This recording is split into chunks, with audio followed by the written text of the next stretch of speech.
છોટાઉદેપુર અહેલે સુન્નત વલ કસ્બા જમા દ્વારા તેજસ્વી તારલાઓનું સન્માન કરવામાં આવ્યું। દર્શક મિત્રો, મારી ડેલી છોટાઉદેપુર ન્યૂઝમાં આપનું સ્વાગત છે। હું છું અલ્લાહ રખા ખાન।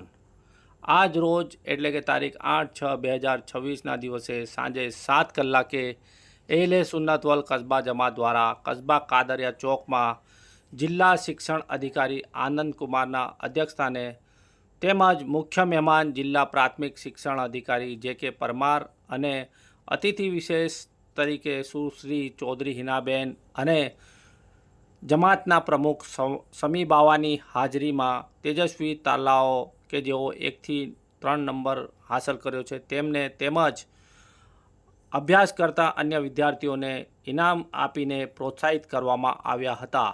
આ અંગે જિલ્લા શિક્ષણ અધિકારીએ તેમના પ્રવચનમાં વિદ્યાર્થીઓ તેમજ વાલીઓને શું જણાવ્યું સાંભળો તેઓ દ્વારા। દર્શક મિત્રો, અમારી ચેનલને લાઈક કરો, શેર કરો અને સબસ્ક્રાઈબ કરો અને કોમેન્ટ કરો। આભાર। સાહેબશ્રી, મહિલા અને બાળ વિકાસ અધિકારી બેનશ્રી, સમાજમાંથી મોટી સંખ્યાની અંદર ઉપસ્થિત એવા સૌ વડીલો, હોદ્દેદારો, આગળ ઉપસ્થિત આચાર્યશ્રીઓ, નિવૃત્ત આચાર્યશ્રીઓ, શિક્ષકો, બહેનો, દીકરીઓ, માતાઓ, પત્રકાર ભાઈઓ, આપ સૌનું હું અભિવાદન કરું છું। તેજસ્વી તારલાની વાત આવી એટલે હમણાં હું વિચારતો હતો કે તેજસ્વી તારલાની આપણે વ્યાખ્યા શું કરવાની, કે માત્ર પહેલો, બીજો અને ત્રીજો નંબર આવ્યો એ જ ના। દરેક માતા અને પિતાનું જે સંતાન છે ને એના માટે તેજસ્વી તારલો જ છે। એટલે એક વસ્તુ આપણે યાદ રાખવાની જરૂર છે, એ સંતાનને પહેલો, બીજો અને ત્રીજો નંબર લાવો એટલે એનું કામ પતી ગયું એવું નથી। અત્યારે જે બાળકો છે એના ચહેરા તમે પ્રફુલ્લિત જોયા હશે, એમના માટે આ મંચ છે એ એક પ્રકારનું આજીવન સંભારણું છે। એ જ્યારે વયસ્ક બનશે, સમાજમાં જશે અને કોઈ સારા હોદ્દા ઉપર આવશે ત્યારે એને પણ એક એવો ચાન્સ મળશે, તક મળશે, એને આવું સ્ટેજ મળશે ને યાદ કરશે કે એક તબક્કો હતો કે આ સ્ટેજ ઉપરથી મેં ઇનામ લીધું હતું અને આજે હું ઇનામનો વહેંચનાર છું। એક કવિતા હતી, ઇનામનો વહેંચનાર। એની અંદર જે ઇનામ વહેંચે છે એમાં એનું બાળપણ યાદ આવે કે એક તબક્કો હતો કે આવી રીતે એક સ્ટેજ ઉપરથી મેં પણ ઇનામ લીધું હતું અને આજે એક તબક્કો છે કે આજે હું ઇનામ વહેંચું છું। એટલે અમારી અંતરની એવી ઈચ્છા છે અને દુઆ છે કે અહીં બેઠેલા તમામ જે તેજસ્વી તારલાઓ છે અને જે કદાચ ઘરે છે અને હજુ એ તેજસ્વી તારલાની વ્યાખ્યામાં આવવા માટે તૈયારી કરે છે, એ બધા માટે હું દુઆ એવી કરું છું કે બધા એક દિવસ તમારા જેવા હજારો બાળકોને એમના હાથોથી ઇનામ આપે। તો આ જે મંચ છે, આ કાર્યક્રમ છે, એ કાર્યક્રમ તમારા માટે છે। એ કાર્યક્રમ વાલીઓ અને વિદ્યાર્થીઓને સમાજે એક શીખ લેવાની જરૂર છે। કોઈ પણ સમાજનું જો ઉત્થાન કરવું હોય તો એના મૂળની અંદર તમે જો જુઓ તો એની અંદર શિક્ષણ હોય। એટલે જ્યારે પણ તમે એવું અંદરથી નક્કી કરો કે મારે મારા સમાજનું ઉત્થાન કરવું છે તો સૌથી પહેલા તો તમારે શિક્ષણ ઉપર દ્રષ્ટિ કરવી પડે। તમારે જોવું પડે કે મારા જે સંતાનો છે એ સંતાનો પૈકી બધા જ સંતાનો શાળામાં દાખલ થઈને અભ્યાસ કરે છે? એ પહેલો પ્રશ્ન તમામ વાલીઓએ પોતાને પૂછવાની જરૂર છે। અત્યારે અમારું એક મિશન ચાલે છે, બેક ટુ સ્કૂલ। અમે ગામડે ગામડે જઈને વિદ્યાર્થીઓના તકલીફો વેઠો છો તો શું તમે એવું ઈચ્છો છો કે તમારું સંતાન પણ તમારી જેમ તકલીફનો સામનો કરે? તો કે ના સાહેબ, અમે નથી ઈચ્છતા। જો વાલી તરીકે, પિતા તરીકે, માતા તરીકે તમે એવું ઈચ્છતા ના હોય કે મારું સંતાન તકલીફોમાંથી પસાર થાય તો તમારે એક નાનકડું કામ કરવાનું છે। એક નાનકડું કામ એને સમજાવવાનું છે કે બેટા, ગમે તે થાય, ગમે તે પરિસ્થિતિ આવે, પણ તાણે શિક્ષણને તારે છોડવાનું નથી। એ ગમે તે થાય, 1 ટ્રાયલ, 2 ટ્રાયલ, 3 ટ્રાયલ, અરે 4 ટ્રાયલ મારવા પડે તો મારો, એમ કોઈ વાંધો નથી।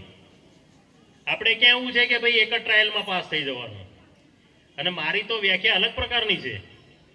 હું એવું નથી ઈચ્છતો કે ભાઈ જીત અને હાર જ હોય. મારી ડિક્શનરીમાં હાર જેવો શબ્દ નથી.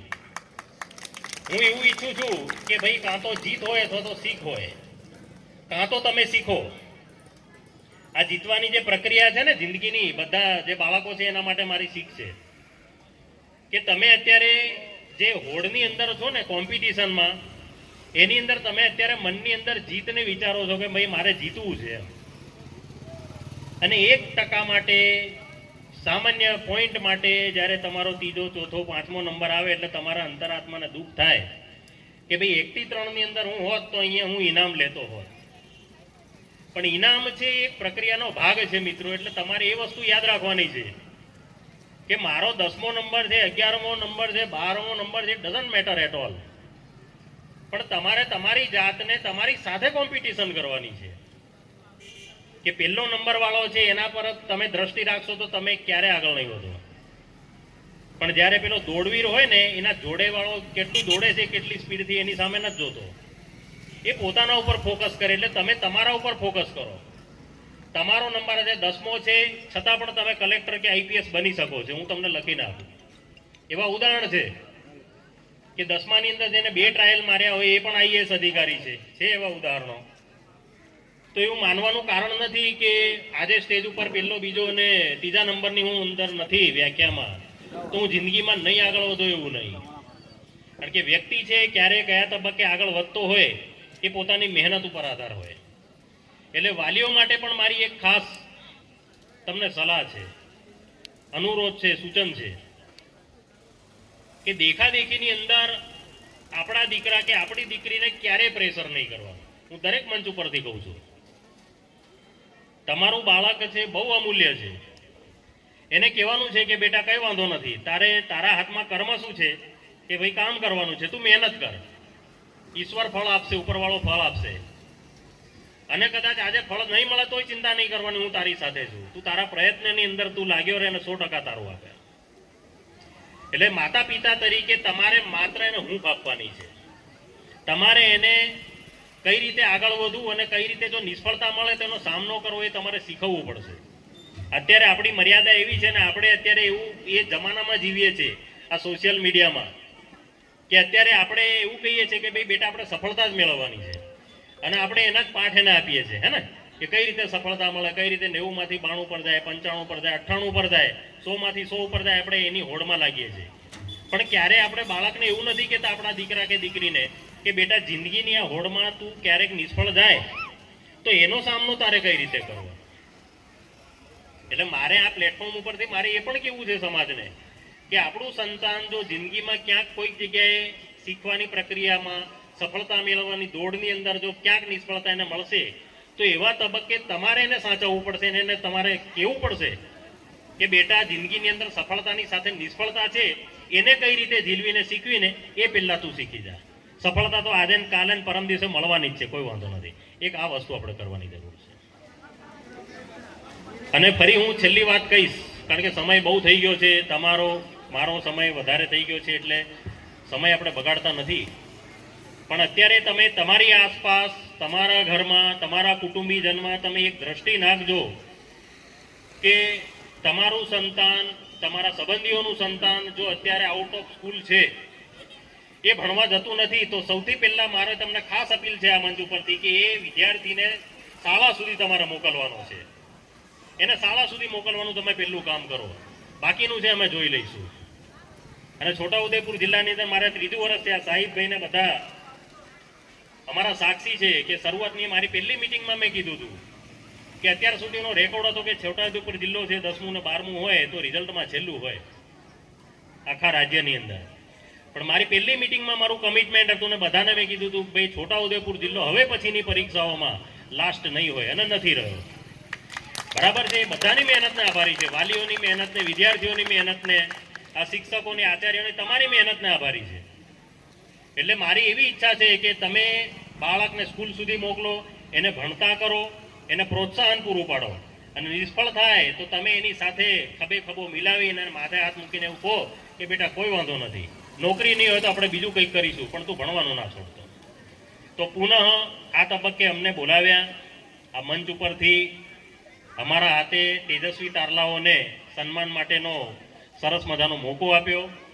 એના માટે ખૂબ ખૂબ અમે આપનો આભાર વ્યક્ત કરીએ છીએ. અને સાથે એવો અનુરોધ પણ છે કે આ જે પ્રવાહ શરૂ થયો છે આ દાતાઓનો, તમારા જે સમાજનો સહયોગનો, તો એ અવિરત ચાલુ રહે અને આવનારી પેઢીને, બાળકોને એનો લાભ મળે એવી ખૂબ ખૂબ શુભેચ્છાઓ.